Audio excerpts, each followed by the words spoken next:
play with you. Let's Get Loud podcast. Larry Beyah, Josie, Dion.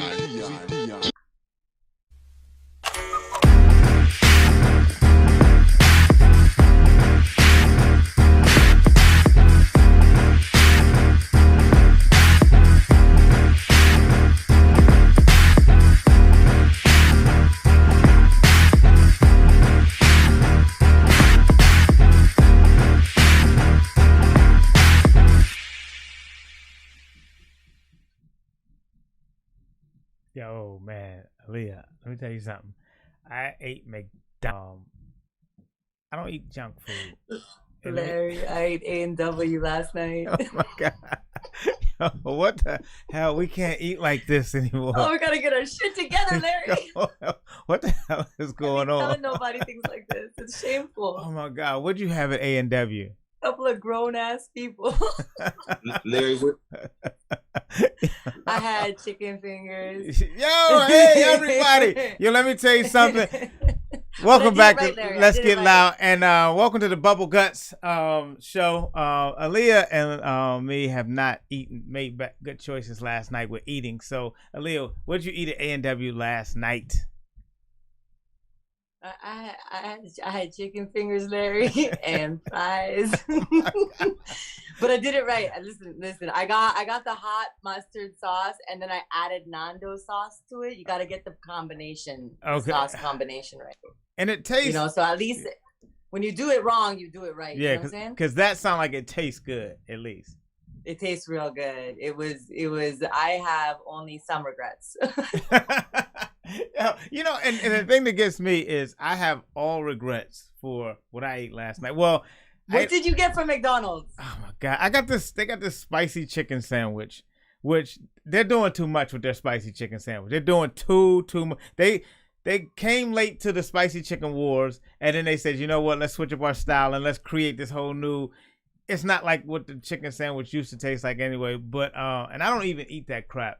But I ate that and some fries. And I ate that after I ate a whole pint of ice cream, and oh damn, yeah. Who broke your heart? Larry, no, but the thing, when I'm in show mode, that's a breakup meal. That's a breakup meal. Yo, like the Kim and what's her name? Kim and Kanye break up. Oh my God, you know they broke up. I don't know that they broke up. What are you talking about? Yeah, they broke up. Kim and Kanye. Explain this to me. I don't keep up with the Kims and the Kanyes. Kim and Kanye are no more. I know you thought the biggest news was something else in the news. Tiger Woods.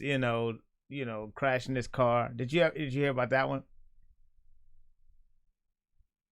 Did you hear about the Tiger Woods? I've been under a rock for the last 3 days. Good. No, that's good. Larry. That's good because see, catch me up.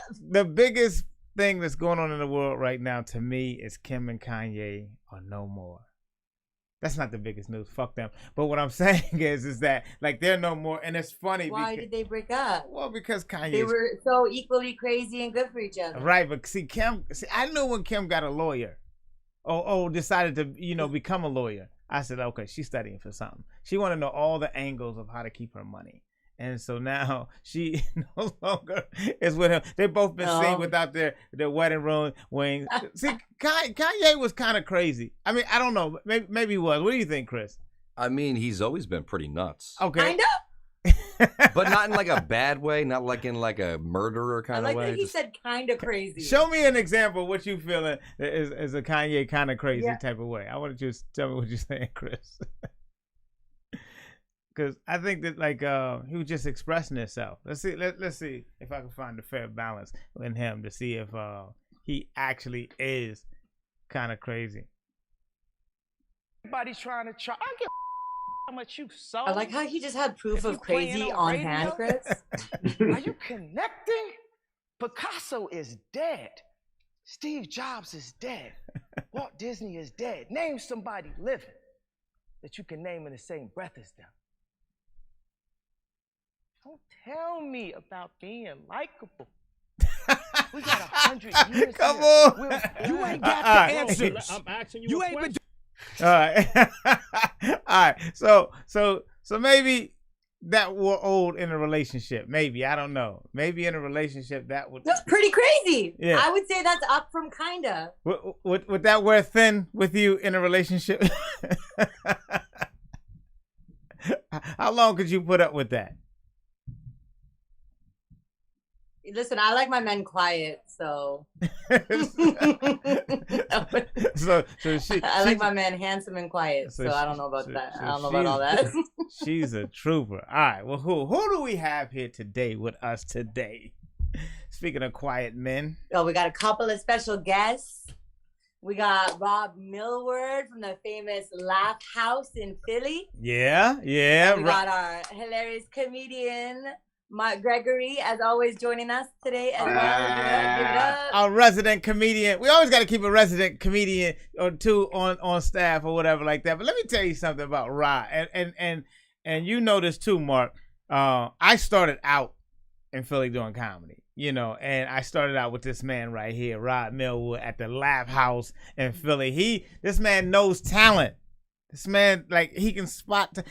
Such greats have come through his place. Kevin Hart. We all know Kevin Hart. You know what I'm saying? We remember Kevin's first week of doing comedy. To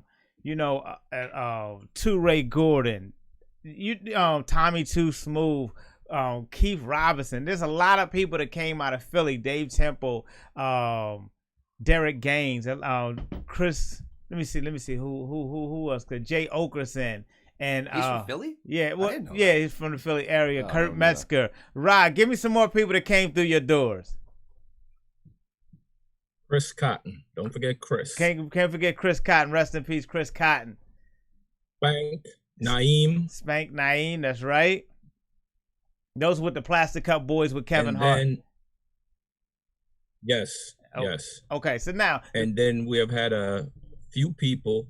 Don't forget Dion. Yeah, Dion Coles. Bill Burr. Lisa Lampanelli. Yeah, they all came through. And it was a lot of people don't. Mark Gregory. Don't know. Mark Gregory graced the stage, right, Mark? There's a lot of people that don't know. Yes, sir. I did. I think we're on delay, Chris. A lot of people because I asked that question 5 days ago and he just answered. CD. That was done for Bill Burr was at the Laugh House. Yeah. So now and we have always had how we get this delay off? We're just fucked with a delay today, folks. Can you hear me, Rod?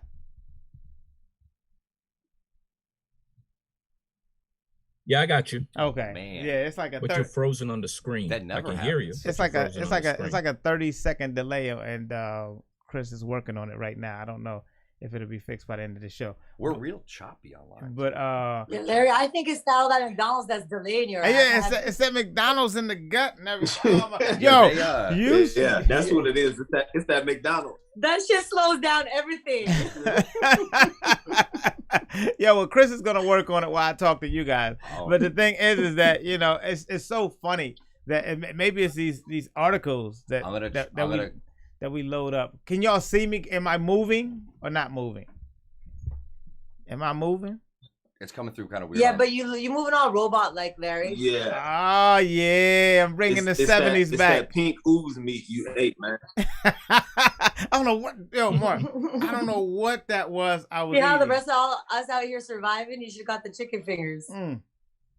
Let me tell you something. I was on the toilet this morning. Oh my God. Boy, I tell you the truth.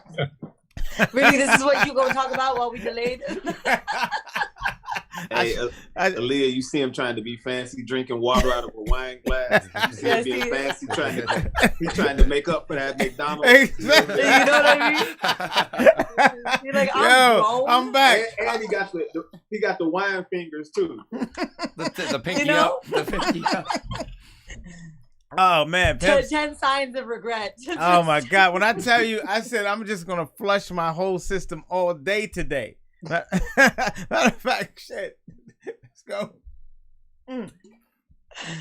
I thought you said we were gonna be talking shit this morning, not talking about shit, Larry. Oh my God! About flushing. We're talking all about. Let me tell you something.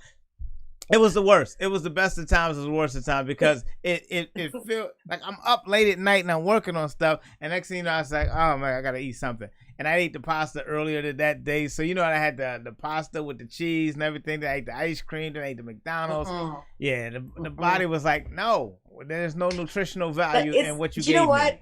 The problem isn't what you had; it's the order in which you had it. You can't put McDonald's on top of ice cream. Oh yeah, you got to put the ice cream on top of the McDonald's. Yeah. You know what I mean? Yeah, you can't, because now you just got that McDonald's swimming in ice cream, and it doesn't. Your body doesn't know what to do. Yeah, because you know what I mean? McDonald's. Yeah, that was, throw your whole balance off. The ice cream follows the burger. That was the worst food group pyramid I've ever heard. That was like a Legos pyramid. I know y'all in America. I thought that's what you Yeah, I remember the triangle from elementary school. They like fruits, veggies. Yeah, there was no nutritional value in anything. Veggies are fries. Yeah, okay, those are potatoes. That was bullshit. Okay. That they lose. You got the burger, which is the meat, and then was, the ice cream, which is the dairy. This is what I'm saying, guys. Okay. And I'm vegetarian, so I don't know why I ate it. You know, I'm saying do this. Yeah, I did this. I just did this. It was like all over the place. There was nothing. It was a day of bad nutritional decisions. Exactly, right? and I knew it. I knew it because I couldn't sleep. You know, usually I'm a sound sleeper, so I knew that when I woke up in the middle of the night, I was like, oh shoot. I was like, it's that McDonald's on top of that ice cream or whatever. And then I got up and drank some water, and I walked around. And I went back to sleep. I said, all right, I'm cool. Next thing you know, I get up in the morning, straight to the bathroom. I was like, okay, this is it. This is it. And they, oh my God. And I was like, this is wrong. I said, I know I was wrong. Like, there was no kale. I like kale. There was none. You know, there was no McKale. There was no carrots. There was no like fruit, no nothing yesterday. And I was like, why did I put nothing in my body, like with no nutritional value, just to pass through my body? That's all I did. But just took something and said, you know what, just pass through me. Now I'm hungry. So, but I'm now we know if Larry leaves halfway through the segment where he's going. when I go, Aaliyah, take over. Right. Don't worry, Larry, we got you on backup. We'll take over. All right. So here's what I want to do. Right. So what we got? It's some other news other than my bowels in the news today. Aaliyah, who we got in the news today? Who we got, Aaliyah? What's our first article? Oh, what we got? Well, the first thing. Oh, well, I mean, we got to talk about this because everybody's talking. I feel like everybody's talking about is this, but we got to talk about it too. The Gorilla Glue. Let's do this. Let's get into it. All right. So tell me what happened with the Gorilla Glue. Was apparently so NBC is now making a whole thing about this. Okay. Right? And they started this whole conversation about how this shows, you know, how the difficult beauty standards for the Black community and the Black women is deeply rooted in oppression. Oh, that's why she put the Gorilla Glue in her hair. Let me see what happened. I mean, is it though? Is it like, I feel like this is a classic tale of accountability. Right. Do you know? Yeah. Like, I understand that. Don't get me wrong. Female Black beauty standards are definitely a major thing that needs to be discussed in, especially America. Like this is for sure. There's a lot of pain that goes into the beauty standards, and it ain't right. Yeah. But this woman put glue in her hair. This grown ass woman put glue in her hair. And what did she put? Because glue she in her doesn't hair know how for? to read a label. Oh, okay. What was she trying to achieve? Did we get what? Because she ran out of hairspray. So she thought the next best thing would be Gorilla Glue. Listen, don't get me wrong. We've all been in a pinch. Okay? Yeah. But just, I feel like, you know, you reap what you sow. Right. Okay? Right. I get you get what you. I get what you're saying because, like, okay, Larry, listen, we all done some dumbass things in our lives, right? Like, Mark, why don't you just list off 10 of the dumbest things you've done? Because I want to hear this.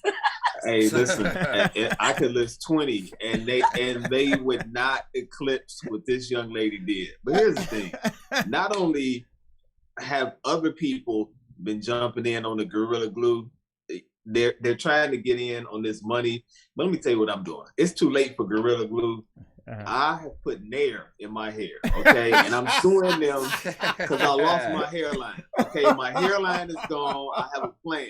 My hairline is gone, and I'm going to blame it on Nair. That's what I'm going with. Okay. Listen, you all can join in on this lawsuit, but it's too late for Gorilla Glue. Nair. We're on to Nair now. NBC, you hear us? We're on to Nair. My God. Right. And this is the thing about this kind of thing. This is the thing that bothers me, Larry, is like, in a situation like this, now they're talking about, they're stretching it so far to be able to talk about a real important issue, right? Yeah. A real actual important issue. But they're undermining it by bringing this Gorilla Glue chick into the conversation. Right. When she doesn't belong in this conversation. Because they're going to have they're going to have to address why the weave industry is a $4 billion a year industry in America of Black women buying Asian hair before we get to gorilla hair. Or the gorilla, you know what I'm saying? Products. Right? Let's talk about the real issues, because this is the situation where, like, you know, I had this let me workshop some stand-up comedy for you, okay? I had a joke that never worked on stage. Where I wouldn't tell it to Rod. I wouldn't tell it to Rod. Yeah, don't do it. Rod, listen, I'm gonna come down to Philly and try this joke out on your open mics. No. I used to tell the audience, I used to ask the audience to start whistling. I'd be like, who here can whistle? And then I'd ask them to start whistling. I'd be like, great. Now, how do I hear the motherfucking sirens? You know? Because the thing is if everybody's blowing a whistle for no damn reason, we don't know where to pay attention. And this is a case just like that. You know? It ain't funny, but it's true. Yeah, I'll make it funny one day. Yeah, right. Right. Listen. Rob's shaking his head like she ain't making up on stage, motherfucker. Right. Rod, I got better stuff. Start her out.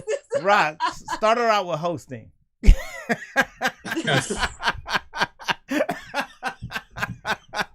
Yo, she can host. I got this. No, but for real, you feel me, right? Like, I just feel like they're taking an issue that doesn't belong in an actual issue. You know, they're taking this splashy story that has no business in this conversation and just using it as this is not a surprise for NBC, I'm Chris. sure. And here's what I think. I think no one, Mark, I don't think nobody consulted the gorilla. You know, he didn't want to be involved in this. Did anybody take the gorilla into account? Like, why you associating me with this craziness or whatever? I think it's high time to just leave gorillas alone. And here's what I think the gorillas would say.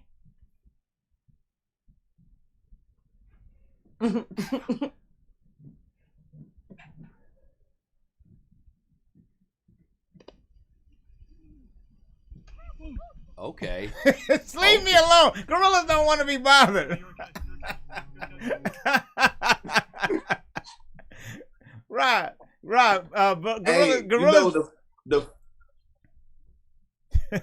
the funny part about that video is the African tour guides always know where not to go. They stop. They was, no, ma'am, do not go over there. I told you, white woman, do not go over there. Do not use my Gorilla Glue either. Again, I feel like this is our weekly example of peak white people shit. Like, who goes and hangs with the gorillas? They can kill you. They can kill you with a blink of a fucking eye. With a flick of their ring finger, you are dead. And you want to be 12 yards away from them, unprotected. Why? As a 60-year-old white woman. Yeah. I'm sorry, lady. Listen, it was on her bucket list. If like the this is Kenyan tour guide does not get out of the Jeep, you should not get out of the Jeep. Okay, that is the telltale sign. If the Africans start speaking to each other in their language like listen, follow the African. Okay, that's it. Follow the African. Follow the African. Now this one woman kind of come back with no accountability. Like, there was nothing on the label that said I can't shake hands with the gorilla. That's amazing. All right, give me another article. Get the fuck out of here. Give me another article, Aaliyah. What else we got here? We got you caught me off guard here, Larry. My bad.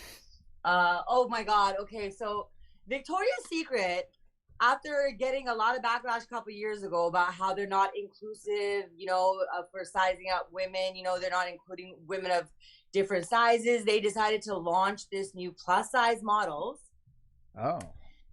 So they had a whole launch. They're rebranding. They have plus size models included now in their swimwear, and it's, you know, they're trying to be inclusive.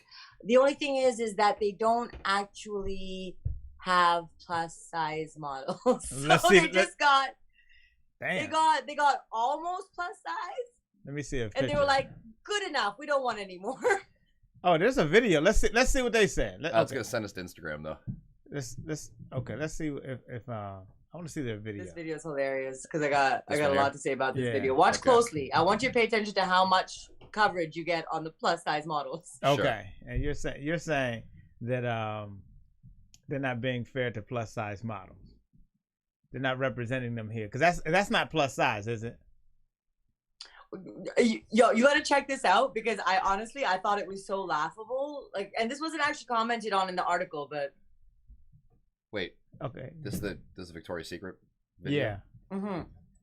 This is the plus size, the new swimwear line. There was like one girl kinda. Right. Oh, hold up. There's like a half of one kinda. I swear to God, this is so funny.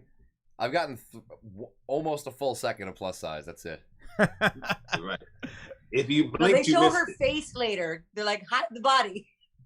They showed a plus size foot. That's it. That's it. Oh my God. I just want to know, like, this doesn't even seem like a professional commercial. Like, it seems like I made this. This is what they're going with. Oh my God. Look at look, they are definitely not. Yeah, there she go. Oh yeah. I saw a plus size shoulder. Well, there we go. They had you see what I'm saying? one good shot. But I think she's a proper plus size, like chubby, like still fits. You know what I'm saying? Like still has the shape. Still has she has the shape. The shape. Yeah, she is like there. That's a normal like person. Whoa, Chris. There you go. Okay, there go plus. That's a little girth. Yeah, that was girth. Okay, now they're trying to land the plane. They're trying to Victoria's Secret cornbread. Yeah. Yo, they're landing the plane now. They're like, remember we said plus size. Hey, there you go. She's pretty though. Hey, you know when your uncle start getting freaky. There you go. Talk to me now. Yeah. Okay. Come on, Vicky. Holla at your boy. Come on, Vicky. That's when he starts calling her baby girl. Yeah. Come on, baby girl. Huh? Hey, Rob, could you bounce her on your lap? Yes, sir. Can you bounce her on your lap? Huh? Can you bounce her on your lap? No. No. Okay. She wasn't so much plus size. I mean, she was cornbread fed, but yeah. But the difference between like a woman who's like a extra large and a plus size model is a different thing. You feel me? Yeah. Maybe I've been using the term wrong then. I thought a plus size model meant like a kind of like pretty, chubby, curvy girl where it's meant to be a normal, attainable body type that like regular women can relate to. Not necessarily like the chick you see on the cover of Cosmo where she's 320. Okay, well then this is a plus size model then. That's my opinion, but that's just my opinion. No, maybe but I don't know the nomenclature. Are you pointing at me? Larry, get the fuck out of here. Aaliyah is a plus size model. Don't make me punch you through the screen. I know all of those models are happy now because now they're like, oh my gosh, we can actually eat now. Yeah. It's such a good time for Victoria's Secret. Like, girl, can I get something off your plate? Yeah, you know what I'm saying? Like, I think that like what was good about that is that yeah, they were still in some shape, but they had to use the thin ones to get you there. Like they couldn't just open up with plus because they're like, we'll be like, okay, what the fuck? They was like, all right, put it in perspective. We're gonna gradually grow you to plus, and then take it away. You know what I'm saying? Plus knee, plus armpit. You know what I'm saying? And plus armpit hair and all like that. And then next thing you know, they hit you with some more slims, and it's like, oh, let's land this plane now. Okay, we'll give you one, and she'll walk into the water. Or turn around, do you see a half stretch mark? Okay, cool. And then, all right, commercial's over. I get what they did. They had to land it like that to sell it. I would love to see a stretch mark. I would love to see a stretch mark. I thought I saw one. I saw Chris. No, I don't want to go back to it. But I thought I saw one at the end. What did we see one at the end, Chris? Let me see. It's gone. It's gone. It's gone. It's gone. I only saw though two full head to leg body shots of the women where they like had them That's in the what full I'm saying. frame. You know what Yeah. I mean? They like hovered on the skinny ones. Yeah. You know what I mean? And then they're like, well, quick flash of this. And then they're just showing them in the face. And I was just like, So but I mean, like that aside, like I really do think it's really cool that they're actually including, you know, all different body types. I think that's really dope. It makes, you know, like the beauty standards a little bit more attainable. You know what I mean? Some persons, and it makes the rest of us feel a little bit. One person's plus size is another person's skinny. You know what I'm saying? Because, you know, that may be plus size for me, but you talk about a lineman in the NFL, that girl might be skinny to him. So that's what they're doing. But also, too, it's like, I think it's great that they're doing it as long as it's kind of like what Aaliyah said, like getting more normal women who are pretty in there, where it's not like this ridiculous thing that you could only do if you're both a genetic freak and you work out every day and you don't eat too much. So I think that's wonderful. Yeah. But on the flip side, I think like many things in society today, we overcorrect. And they're going to the end of being like, well, there's this chick here who's legitimately 315, 330 pounds. And because she could dance and do some yoga, she's in shape. She's healthy. She's 100% healthy. There's no heart problems. There's no anything else, no diabetes problems. And they're pushing that as if that's okay too. And I'm like, either extreme is not the best. It's nice that they're, I think what they did for this commercial was like nice, like women that look like women you'd meet. I like to see the one. I like to see the ones if they say, you know, they're healthy and no heart problems, no diabetes. Because if you're that right, if my 600-pound, you know, whatever that chick is, 600 pounds, like that would be pushing it. That's not a model. That's just forget model. That's just you. People shouldn't. If models are meant to be seen as like to be looked like, if the idea is the people in the pictures are the ones we look up to and try to be like, do you want to have someone who's four bills on there? You know what I mean? I think it's normal to have these kind of women. Let me hear you. Let me hear you, Aaliyah. Go ahead, Aaliyah. I disagree with you because here's the thing: what they're actually saying when they're saying body inclusivity and when they're bringing in plus size models is what they're saying is that our beauty standards are wrong and that we have to break the barriers. No, wait, that the fantasy shouldn't be this one particular body type. Yeah. And where I come from, like back home in Tanzania, women with more meat on them and with curvier bodies are actually considered more attractive. The beauty standards being what they are today of fair skin, you know what I mean, in some countries. Which you have. Of skinny, you know, whatever. Which you are. Sorry? Which you are. You have fair skin? Let her finish though, let her finish. No. And you're skinny. Go ahead. No, but you know, like it's these beauty standards that we have today in our society are constructs of, you know, what we've decided are beautiful, but it's not actually what is innately for us as humans. That's not what we're necessarily attracted to. That's what we're told is attractive. Well, let's and then eventually becomes what we find attractive. Let's flip the script. So it's about breaking that. It's about breaking that standard of beauty and saying that we can include more people as beautiful. Larry, so are you, Larry? Is that why you had all that McDonald's and ice cream? You trying to be plus size? Yeah, I'm trying to be plus size. You know, because like, let me tell you something. My stomach, like, it's going down this morning. It was like kind of like bulging this morning because the food my body didn't want to absorb it at all. It was just like, it's just a holding area until it comes out. Yo, Mark, why do you think I went and ate that A&W last night? I watched this Victoria's Secret commercial. I was like, yo, shit, I guess I can do what I want. Hey, listen, you was like, I'm about to get this Vicky money, right? I'm about to get this Victoria's Secret money. Yo, I sent Victoria's Secret snapshots of me eating the shit too. I was like, yo, you got your next model? I was in my bikini. Exactly. What's up? Right. Do you like a big girl or a slim girl? Me? Yeah. I like meat. You like meat? Hey, listen. So I knew Rob was gonna say he like a little thick. Mm-hmm. So you didn't see a problem with anybody. Not that it was a problem with. You saw perfection in every picture that you saw. Maybe the skinnier ones were a little bit too light for you, huh? Correct. He was like, get to the meat. I thought this was plus size. Get to the meat. He like me digging for that fry. Where's that next one? You know, okay. You know, it's so funny. I want to see another news article. What you got? What you got, Aaliyah? I think we had that one about the sister stars there, Chris. You want to pull that one up? Yeah, this is an easy segue. The sister star. What the heck is what the heck is about a sister star? Oh yeah, I did remember this. Somebody came out to somebody, didn't they? Yes, and I never heard about this show before. Wow. So this was the first for me. These are two sisters that are obese. They're one of them is I think 500 pounds trying to have a baby. The other one's 600 pounds. That might be rounding up or down, but you feel me? Yeah. In that category. Wow. And I saw this the other day. Yeah. And so Tammy, one of the sisters, recently came out to her boyfriend that she is pansexual. What does that mean? She fucks pans and pots and stop on the picture. Stop on the That's picture. exactly what it means. That's now we know. Next. No, so wait a minute. I saw this the other day, right? And I didn't know what the fuck was going on. I just know he was leaving her on the show. He was like, because you know, Mark, you know when somebody game. Leah, you know it too, and Rod, you know it too. When somebody's game and they're like, okay, you on TV? I'll be a Playboy friend for a while, and you know, and it's warm inside of here, so I'll use. But that's why I didn't see love. It's warm inside of where? I'm sorry. Yeah, yeah. When I saw this, I was like, why is Gary Payton with an old girl? Yeah. The glove. He gonna guard her from the fridge. Yeah, he looked like DMX too. Yeah. Right. There was Brenda, Shirleisha, all in one bitch. Karen. Hey, listen. When I saw this, I'm like, listen, my man just came home from the penitentiary. He just needed some place to stay. She could smash his father. He like, I ain't gotta move. I ain't gotta move. She could have been fucking in front of him. He wouldn't have said shit. Yeah, he's just trying to come up and get a warm bit with 3 hots in the cup. Yeah, and she on 3 hots in the cup. And she on some medication or some Kate or some air, something being shipped to the house he could eat.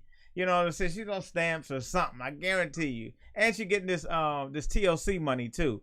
So Rod, you said you wanted meat. Talk about it, Rod. There you go. There you go. When I said meat, I meant a female with shape. Oh, now you want to clarify, Rod? That's some bullshit. Rod. She got shape. She's shaped like a cloud, but it's still shaped. That's a shit. You never looked up at a cloud, Rod, and be like, "That looks like a spaceship." You never look. Everybody got a choice to make. Okay. I choose what I want. That wouldn't be your choice, is what you're saying. There you go. That's a very diplomatic answer, guys. Y'all got something to learn from this. Thank you. That's true. Plus, she could have a great personality. What is your problem? God damn it. He could love her for who she is. We're not gonna no problem against anybody. Let me tell you something. I would play with her all day long. Just run into her. Boom. Just run into her. That would be an exercise for me. Boom. Larry's such a child. I fucking love it. Yo, don't tell me. Crazy. Don't tell. You know what? But I would take the challenge. I would be one of those type of people. I know me. I would take the challenge of saying I can make her fine. And I would put her on a workout program. I'm telling you. Oh, Rod, you got kids with you? Huh? You didn't see that? No. I bet you pull a whole household full of kids out of that woman. But anyway. All right. So Rod, you saying that's not the one. You're going to pass on that. Mine, the one I had, she's come and gone. So, that was the best thing that ever happened to me. Okay, we're going to get into that in a little bit. But we're going to get to this news first. I'm glad you said that. But, I shout you out. All right, Leah, what's the next article? We got this new term on the loose now. When somebody following those COVID protocols, right? They Fauci it. Have you guys heard of that?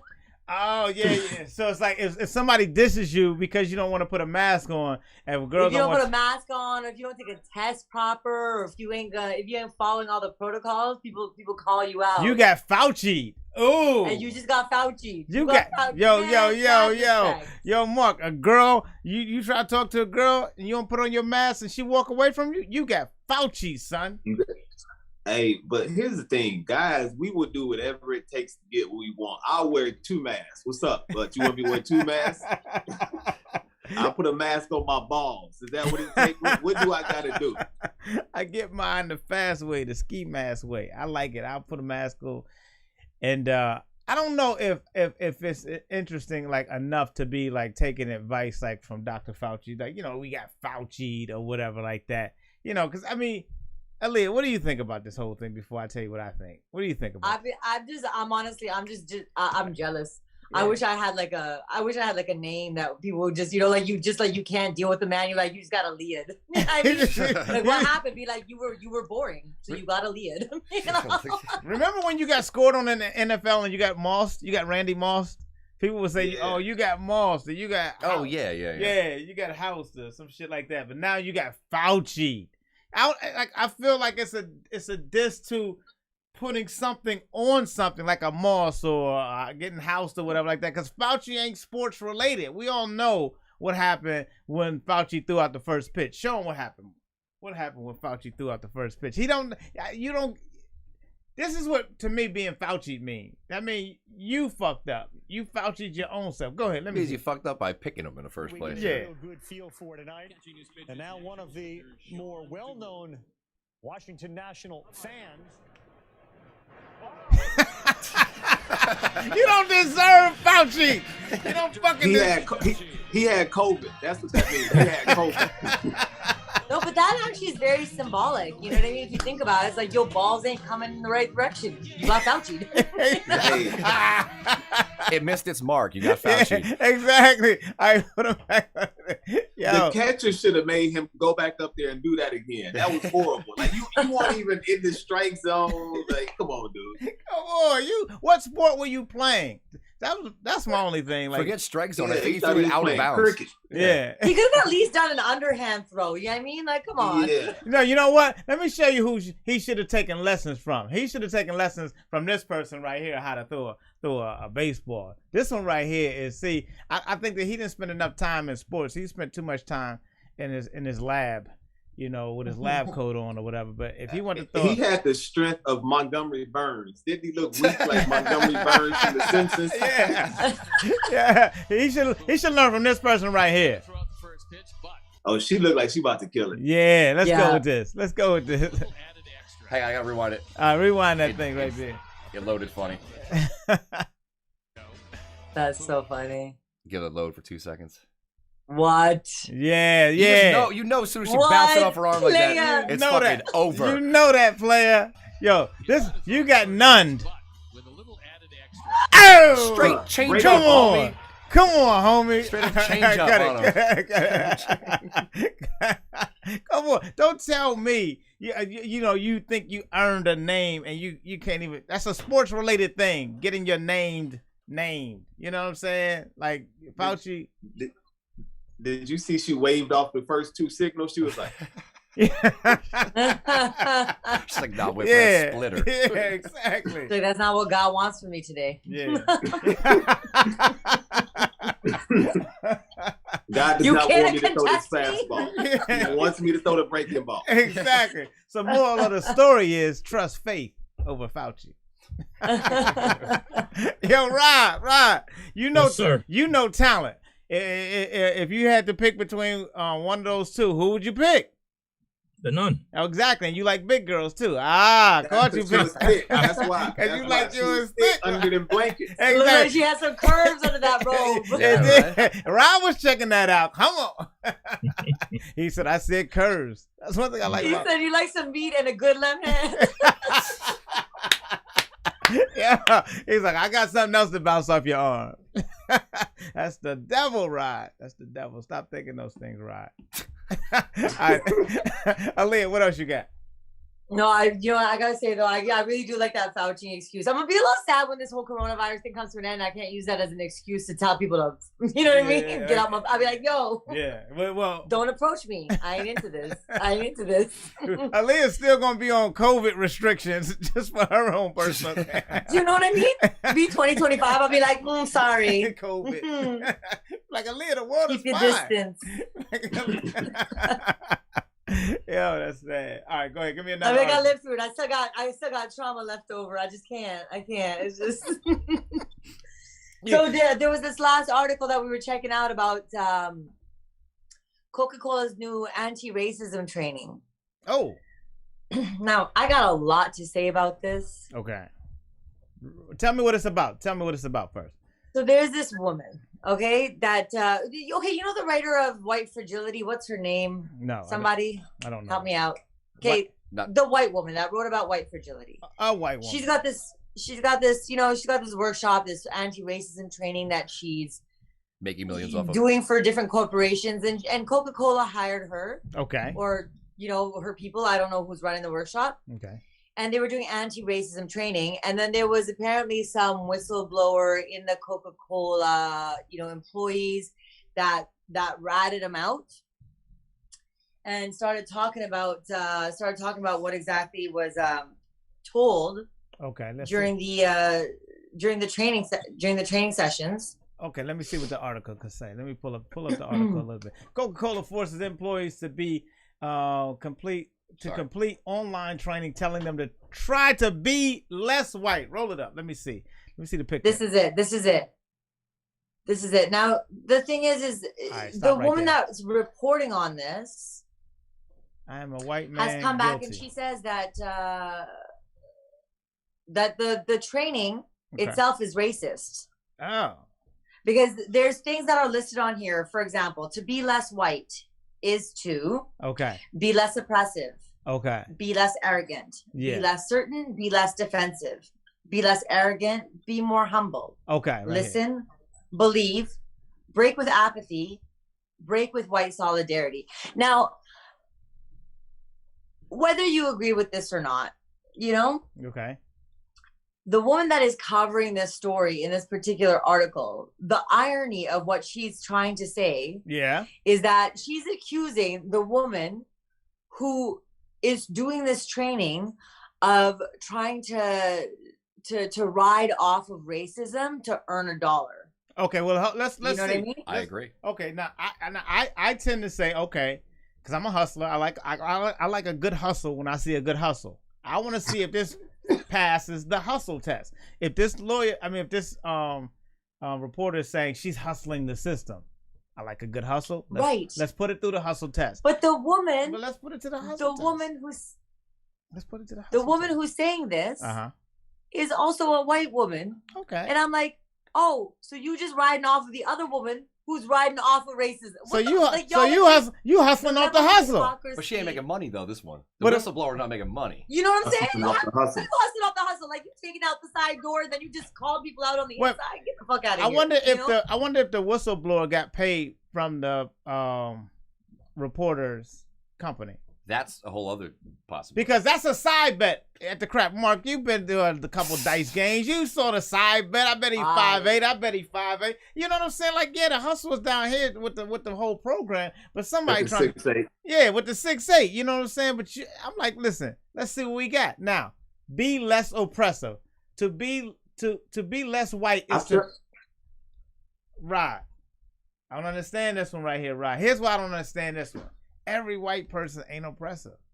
I'm like everybody, like, to be oppressive, you have to be sitting in a situation where you are able to oppress. Talk to me, Aaliyah. Go ahead.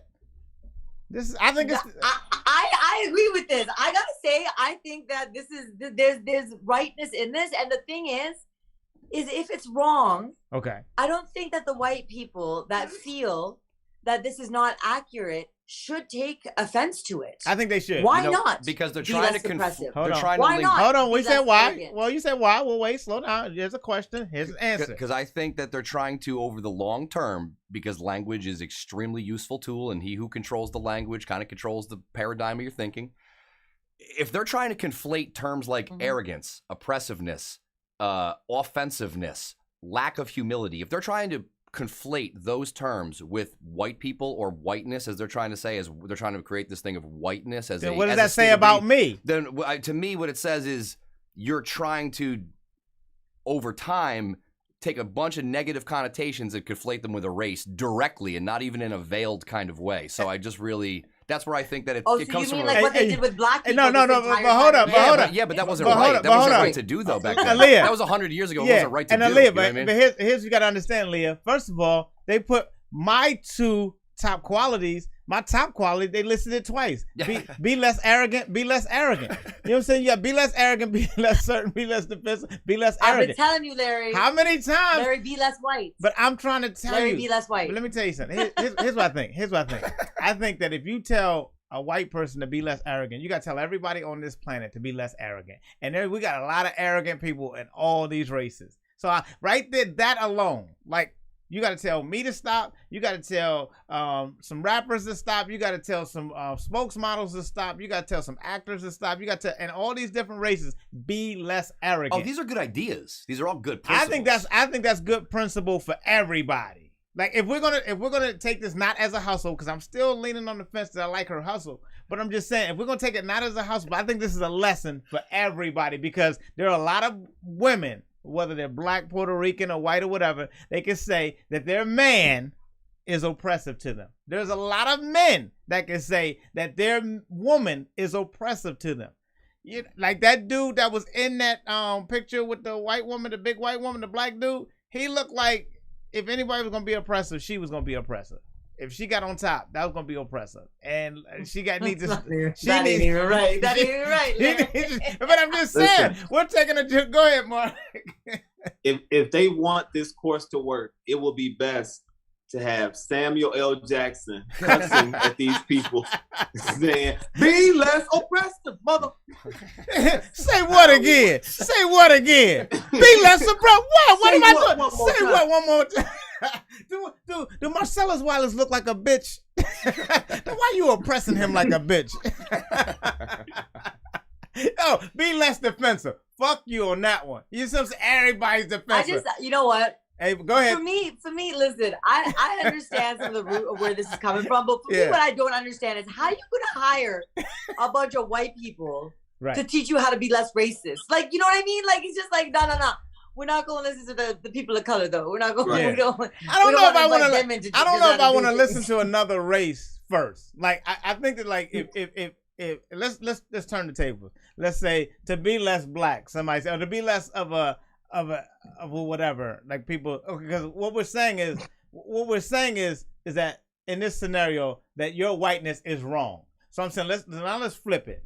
So if somebody else's race, Indians or Italians or whoever, could look at black people and say, could you be less of something that they think we are wrong at? Okay, be less of a nigger. All right. Now, I'm not saying that all of us are niggas, but there's some niggas amongst us. So now, it said be less. Well, how do I do that? Okay, well, first, pull your pants up. Second, be on places on time. Third, take care of your Larry, kids. Larry, stop. Society has been telling people this. But but listen, what I'm saying is, this is why I'm saying this is like for everybody. I don't think that you got to start with one, because everybody can find something wrong with everybody. So I'm thinking like right here, and I like it as a hustle. Trust me. But you can't compare something wrong like compared to something that like adversely affects people though. So okay, now peep this out. See those. Okay, here's what I'm saying. Okay, let's say your boy that you hang out with and watch football with. That's your boy. You hang out and watch football with it. Y'all chase chicks together, whatever like that. He just happens to be white. But that's your boy. Y'all do everything together. Then y'all happen to work together. So now he has to go to a training. He got you as his boy, but he got to go to a training that tells him to be less oppressive, and he's never done anything oppressive to you. And that's what I'm saying, where they can get confused. People who are not in that power of oppressiveness or whatever, like don't even know how to even oppress. It's like, okay, I'm Mark's boy. We get pussy together. We do a lot of stuff together. I listen to him. When we're around each other, we rap, we do whatever. We watch sports, whatever your relationship is. He doesn't have apathy towards you. So what you're saying is that when he's not with you, you're trying to say that when he's not with you, he just happens to have all these qualities in him.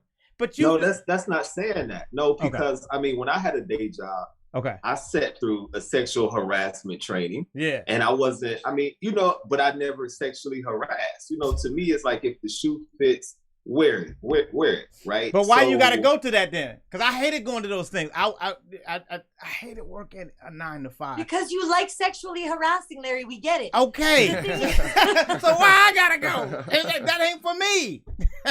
I want to know where's the sexual harassment class? People in the meeting. Yeah. There may be people in the meeting who don't understand or realize that they are sexually harassing. So you got to tell your coworker, bruh.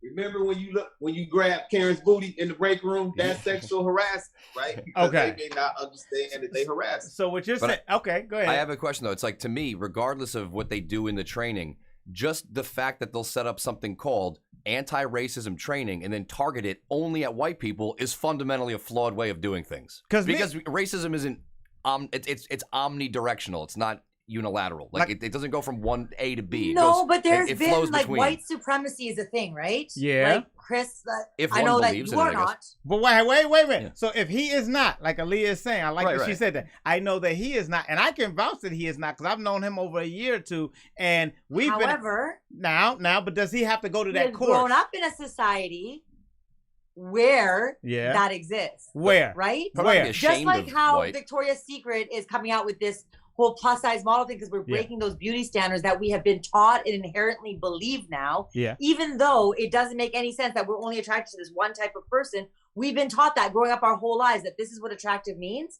In the same way, we've grown up in a society that's told us that white is superior. But attractive isn't just societal. It's like it's natural. Like our bodies naturally, our brains have evolutionarily developed to like healthy, vibrant looks in people. Like big eyes in women, big lips in women mean healthy. Tall guys, wide shoulders, deep voice means healthy. So we like to me, you're right. I think it's good that it's happening, but I do think it's all societally contrived. Like as in, I don't think that people thought models were hot only because some magazine said so. I think the magazines chose the women because guys like women that are fit generally. Maybe not every guy, but that's what, if you're going for sales demographics, you go with the majority, I guess, they do push it down our throats. They do. I agree that it's better than being more inclusive. It definitely it's very socialized, true. Though.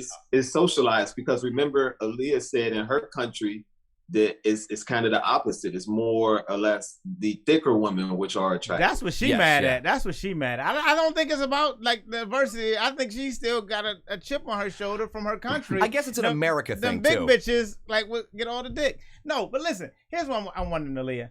Let's put Chris on trial right now. We're gonna test his racism and his whiteness right now by this chart right here. Okay. Now, to be white is to Chris. Do you know to be you is to be less oppressive? Can you remember oppressing anybody? I see both sides because I never have. You never have? But I get have you ever oppressed anybody? But I get the point that there are, like, say, some individual cops or judges or like people in a workforce that are. Are you arrogant? Are you arrogant? Occasionally. God damn it! I'm trying to get you off here. I'm often uncertain. I'm often very indecisive and uncertain. So the next one trends in my favor pretty heavily. So be less certain. Chris is 0-2. Chris is 0-2 right now. He's about to strike out. But wait a minute. No, he has never been oppressive. Because I've never oppressed anybody. He's never oppressed. I don't screw anybody. But he's like arrogant. That. He's arrogant. So you're 1-1. Okay, so he's 1-1. Yeah. 1-1. Okay, so be less certain. I'm very uncertain. He's very uncertain. And that's part of being white. Okay. Be less defensive. Have you ever been defensive? Not often. I mean, I think I am once in a while, but I think you everybody sound very defensive right now, Chris. Okay. 2-2. He 2-2? Yeah, you 2-2, Chris. Okay. Be less arrogant was thrown in again. I think it was thrown in for me. So I can't give him that one again. Be more humble, Chris. I'm very humble. Oh! I know that I that say doesn't sound like something something a humble person would say. Damn it, Chris! I'm trying to get you off. Because humble people don't know that. No, you know why? You know why? Because everyone else. Because I have to listen to everybody else tell me how I got to stop being too nice, stop going out of my way for everybody, stop spending so much time on everybody else's shit, stop doing any free work for people, blah blah blah blah. All this shit, and I know that it takes humility in your position versus others to position yourself that way, to approach people that way. So he's 2-2-1. That's a tie. That's a tie. I've taken a homeless guy has approached me on a train, and I put his hat and his scarf on him for him. I'm not, you know what I'm saying? Like I'm not above anybody. Wait, you did what on a train? A homeless guy with a broken arm on a train needed help, and people weren't helping him, and I put his winter hat on his head and his scarf on his neck for him because no one else was stepping up and helping out. Yeah, that's white. Oh damn it! I'm trying to get you. That sounds like white guilt. That's definitely white guilt right there. He was white. He was white. Oh, so is that why you helped him? Right. Yo, come on, you gotta help your boy out, right? Okay, now I will. Okay, so that's 3. That's 3, 4, 2 against, and 1 tie. Okay, he listens. I heard him listen to you, Aaliyah. While you were talking, he listened to you. Don't fucking around, okay? I wholeheartedly disagree with all of y'all. You don't think he listened to you? You don't think he listened to you? No. Rod, you the decision maker, Rod. Did he listen to her while she was making her point, Rod? Take the fifth. Oh, Chris, I'm trying to get you up. You guys got me. I'm over here in my. So you guys can't see me. It's because I'm in my purple robe. He's judging. All right. We don't even know if you're white, Chris. Okay. What is okay? Well, I am half Southern Italian, Purple so it's debatable. is the color of royalty. So yeah, but however, Mark made a point. Doesn't sound like something a humble person would wear. That was a guys. That was a Grand Wizard joke. Okay. See, that's the arrogance. That's the arrogance. That was not. That also sounds like some white people shit. That's the arrogance. Chris, are you wearing a hood with this robe? That's the question.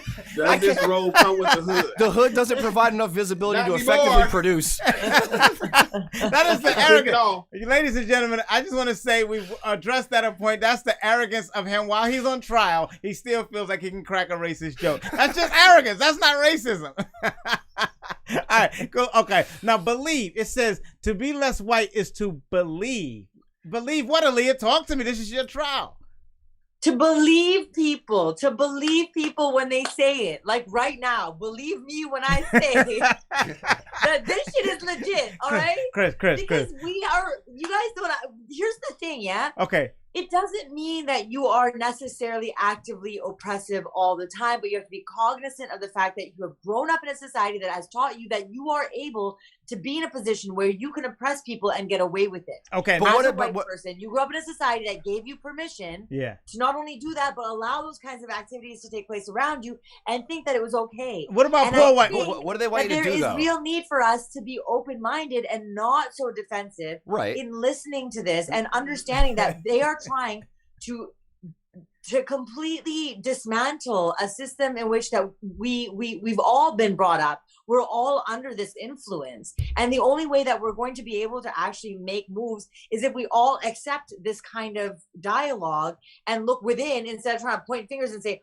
well, I'm not that way. Why shouldn't you? But the dialogue is white people bad. Yeah, the dialogue is like, be ashamed of. The dialogue seems to be, not by you and not by everyone on this show, but the dialogue that's being presented in, like, say, social media and the corporate world seems to be closer to, hey, white people, supplicate yourselves due to your ancestors and be ashamed of yourself, whip yourselves like Calvinists and roll around in the street in the dirt. It's like that's. Okay. I'm not saying that individuals want people to do that, but the people that are putting forward some of this stuff, again, I think it's a good idea that's overcorrected. It's good that we reflect on what should be changed and what people have done in the past that's bad and that we don't replicate those things in the future so that history doesn't repeat itself. But at the flip side, I think, like, earlier on, you said something that was a good point. I said that we shouldn't be doing something, and you're like they did to black people. And I'm like, yes, that wasn't good that it happened, and therefore it shouldn't be used to correct it, you know? So it's like, I just think that they should be making this more, I think it's a good idea that they're doing it.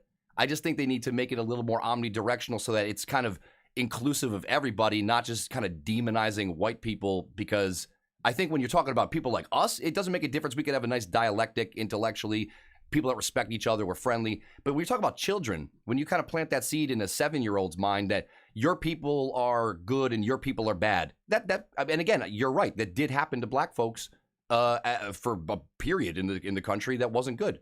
But to me, you're supposed to learn from those mistakes and correct and move forward, not just get revenge. You know what I mean? So it's like, now let me take the next word. But maybe I'm seeing it wrong too, because I only have my limited viewpoint. Well, no, but I think both of y'all are saying it the correct way. But here's why I want to say this, Chris, because we're on believe now. Just say you believe.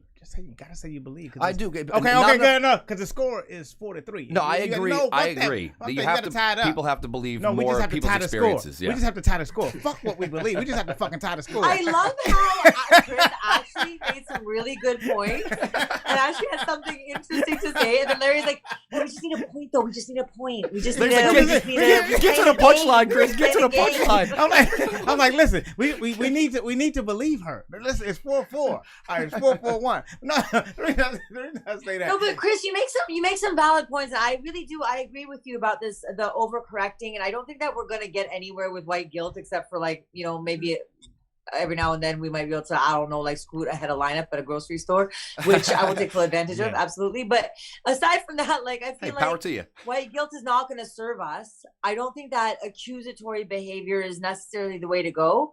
I think there's place for it. I think that it is important to call people out. I think it's empowering for people that have been otherwise put in positions where they feel that they don't have power to be able to actually speak out and speak when they feel like they are being oppressed. I think that there's room for all of that. But I do understand what you're saying. Right. But this training is not being given to 7-year-olds, Chris. Right. This training is being given to grown-ass people who can understand that they're not needing to take offense. They're not needing to get defensive.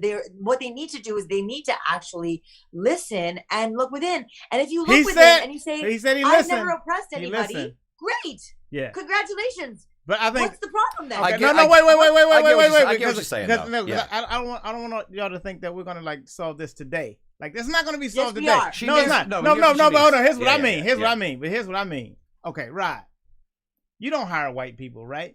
So you don't have to worry about that in the Excuse me? I just want to see if you're awake. That delay came through funny on that. He's like, why is he snitching? But no, but is it me, Rod, and Mark that light skinned people love to talk about this issue? Mark and Aaliyah and Chris, both light skinned people love to talk about this issue. We ain't saying shit about it. But listen, no, the thing is that I do want to say it's so funny how. It's 441. He is now, and I believe we got to go to break with apathy. Now, here's what my point is about the apathy. There are white people that march with Dr. King. There are white people that fought in the military with me, that fought side by side as a brother with me, that we had each other's lives, just to come back here to get money for college. Like we did that side by side. And we didn't have to go through a training like that. We went through a certain type of a washing that put us both on the same page. But I feel like, just like with algebra, with an equation, whatever you do to one side, you have to do to the other side in order for growth to happen. You can't -3 from this side in an algebraic equation and not do it from this side and keep the equation even. And I think the minute you start taking away from one side and not putting this into this side, it's gonna be like this. And I think that like it's so interesting. I'm being honest with you. Let me push back against you right there. Go ahead. I think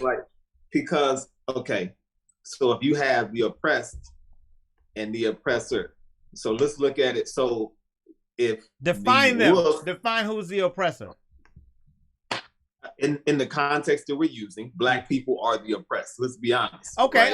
I'll even go with you on that. But now define who is the oppressor.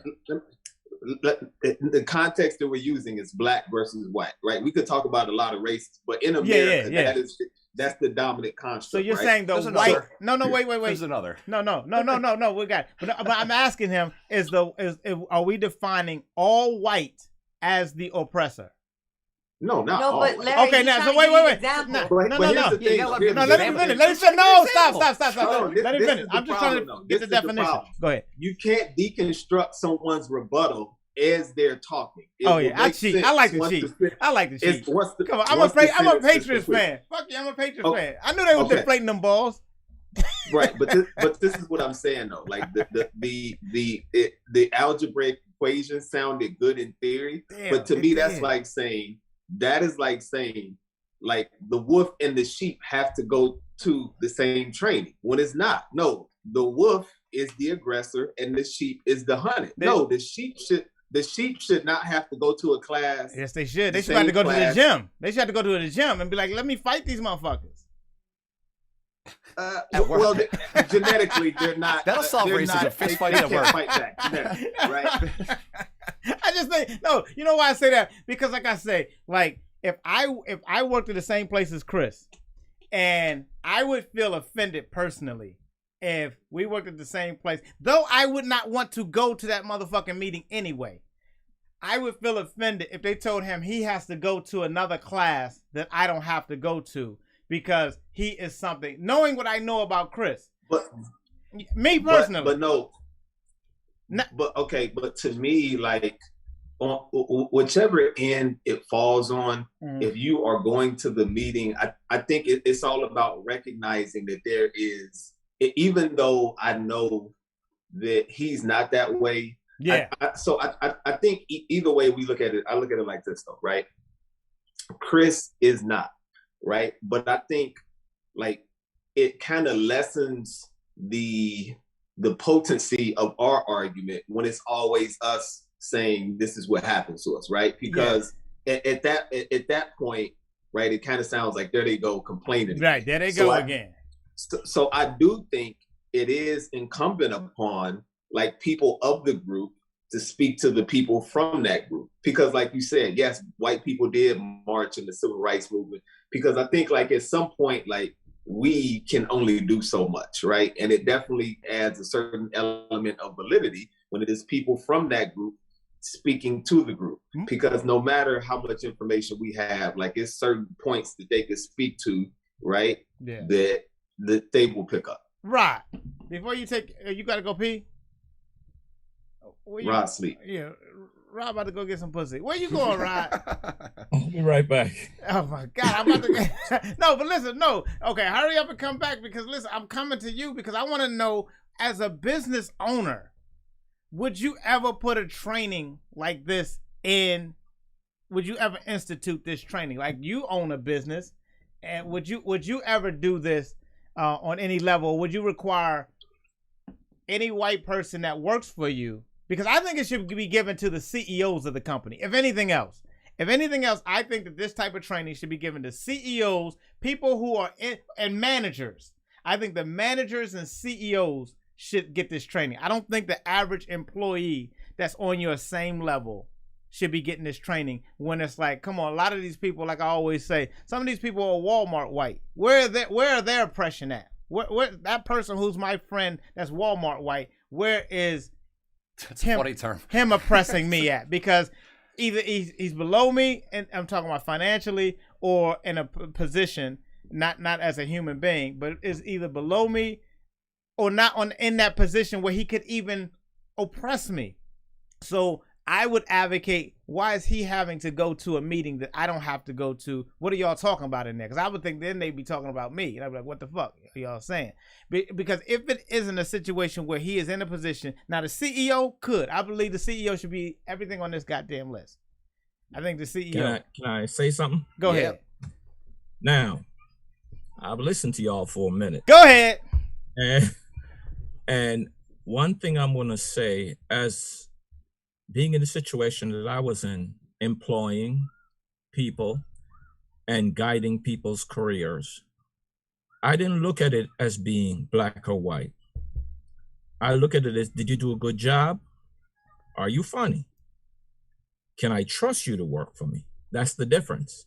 Because I've had people call me a racist because I did not do what they wanted me to do. Mm-hmm. So, and because they were white and I was black, they called me a racist. Now, the only thing I asked for was, can you do this? Yes or no? Can you make me laugh? You didn't make me laugh. And I'm telling you what you need to do to make me laugh, but you're going to tell me I don't know what I'm talking about because I'm a racist. Don't make sense to me. So that racist card get played, and sometimes I think it's played in the wrong direction and the wrong time. Yeah. Now, I'm from the islands, so I know how it works and how I feel about certain things. I'm not going to let anybody stop me from achieving.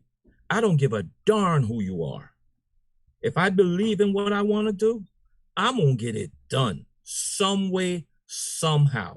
Yeah. I will get it done. Because look how many times you begged me to be on this show. You got it done. All right. Is that the news today, Aaliyah?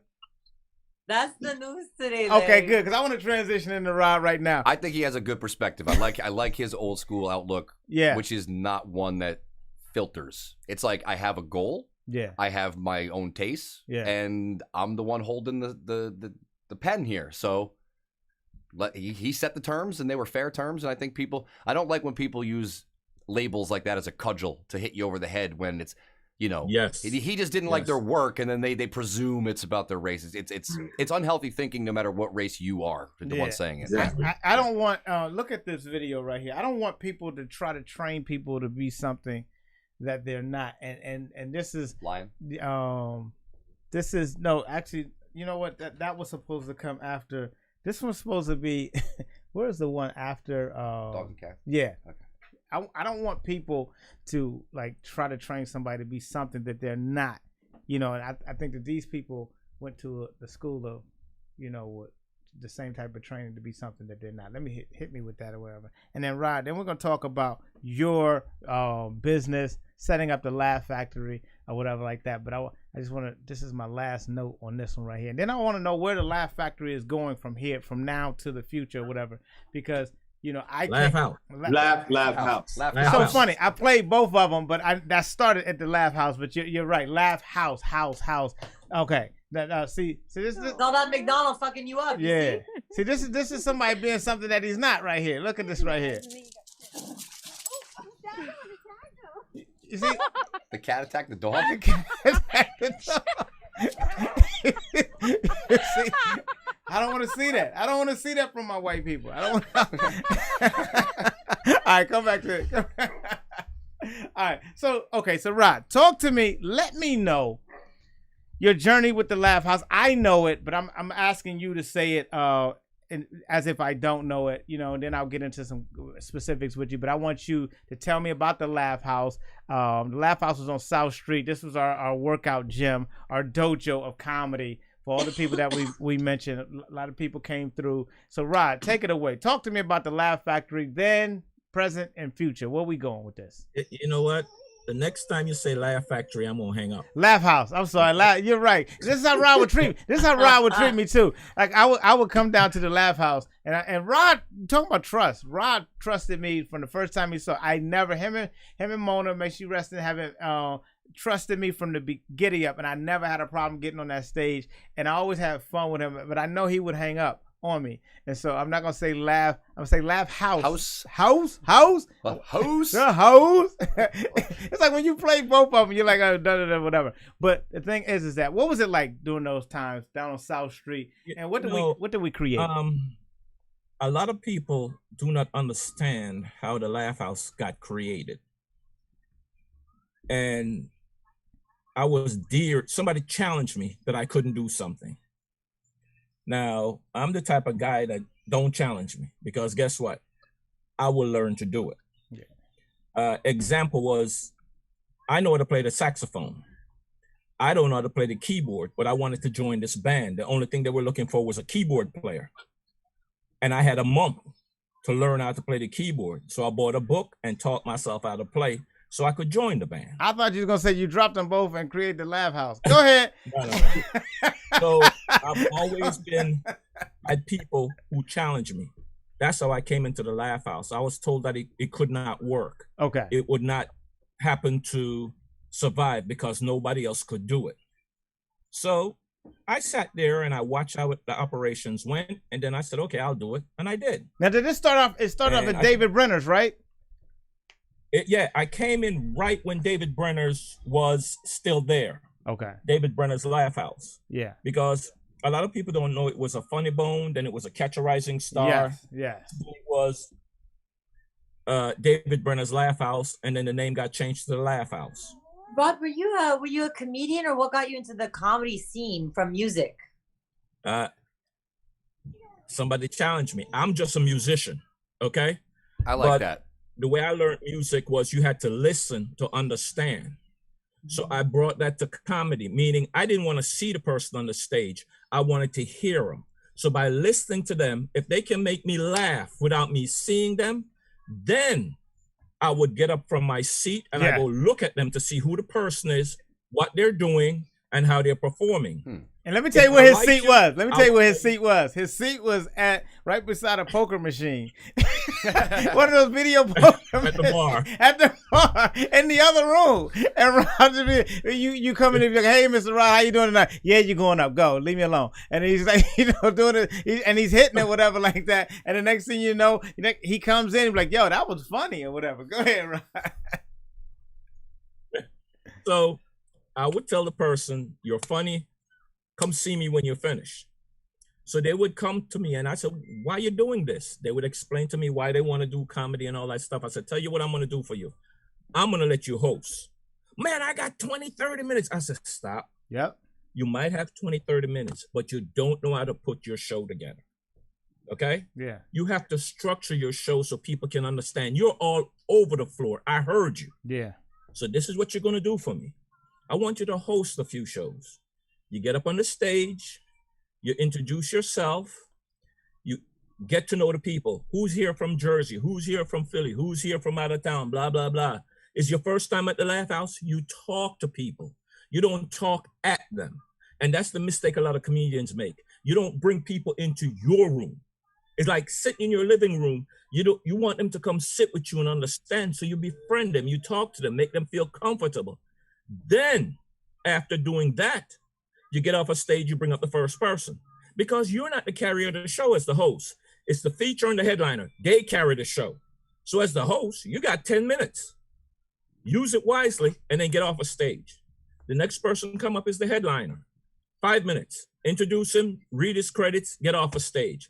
Before you know it, you're so comfortable on the stage. A lot of these comedians, they look like deer in the headlights. They're like scared and they don't know what they're saying. They're just rambling.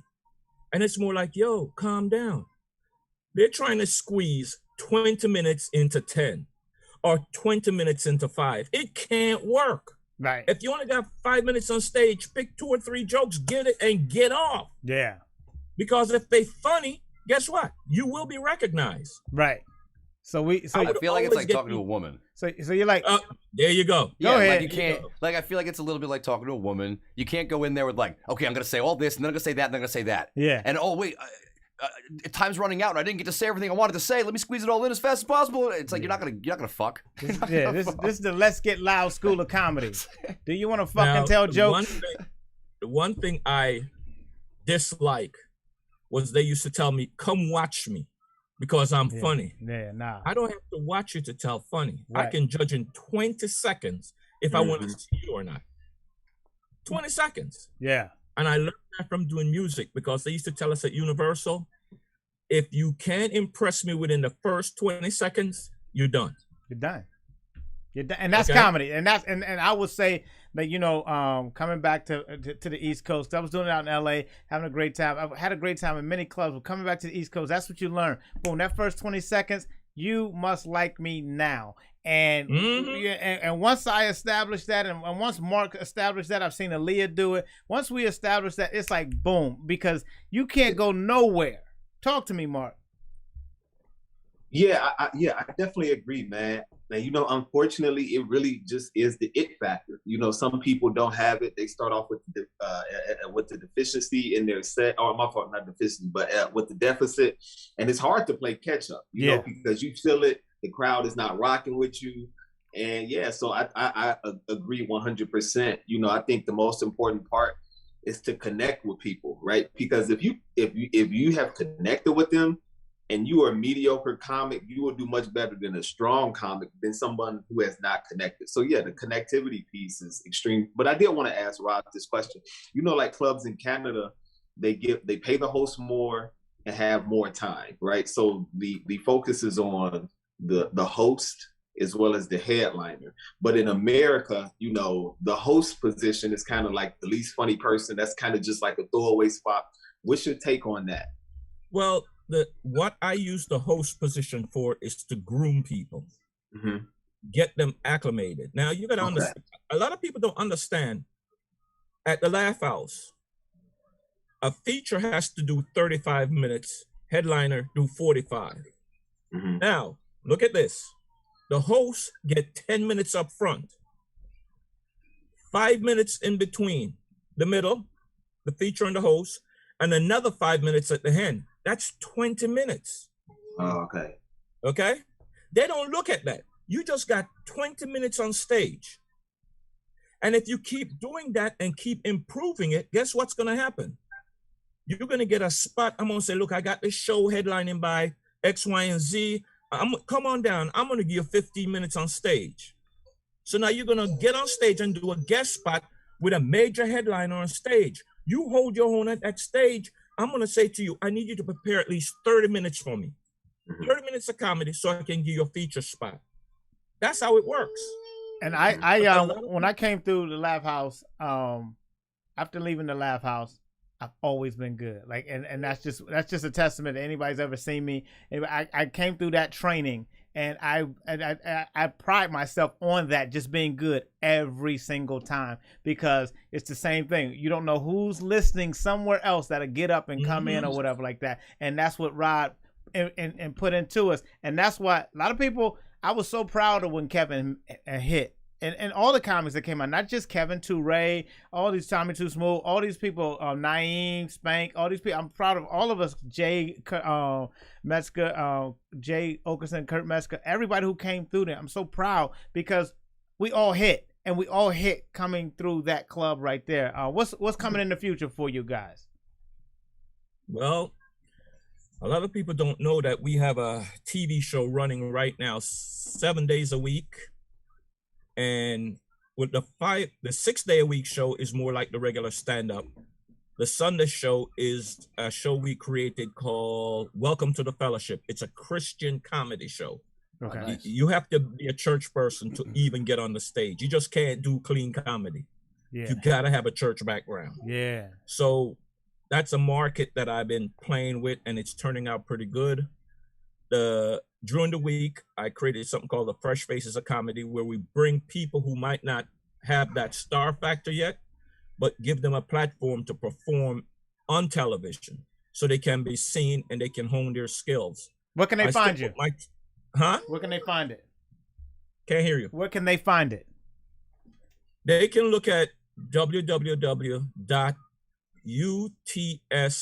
urbantrendsetterstv.com. Okay. urbantrendsetterstv.com. UTSTV, right? .com. UTSTV.com.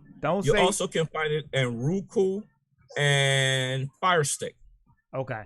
And then also, much success to that project or whatever. And you're also looking to do movies and stuff like that. You stay with scripted work and everything like that. So get in touch with Rod. Where can they find you personally? If a comedian is looking for you to get on the network so they can get more information, where can they find you?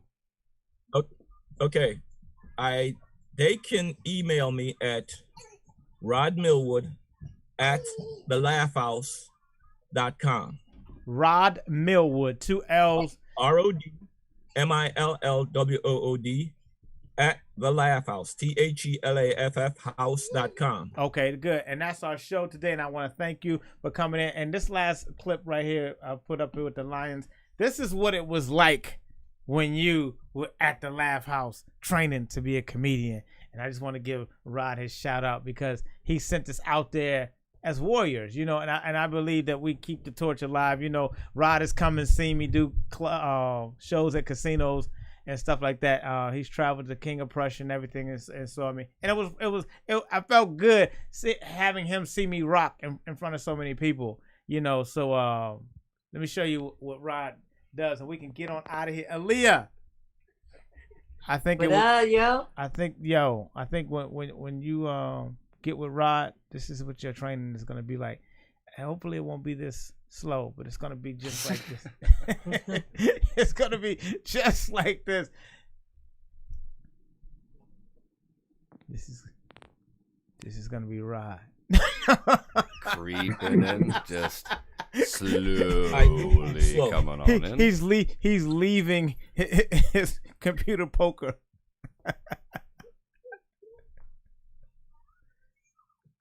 Somewhat subtle for a lion. Usually it's a bit bolder action. This is how you know. The fact that he's like tiptoeing at 800 pounds is hilarious. It's like usually I'm watching him kill a hippopotamus. This is a little different. What's he gonna do? He's trying to get it in.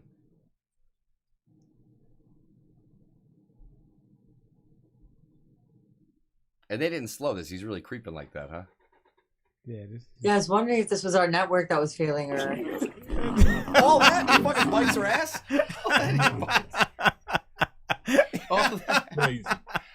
Dude. Yo, Rod, don't believe him. I wouldn't do that to you.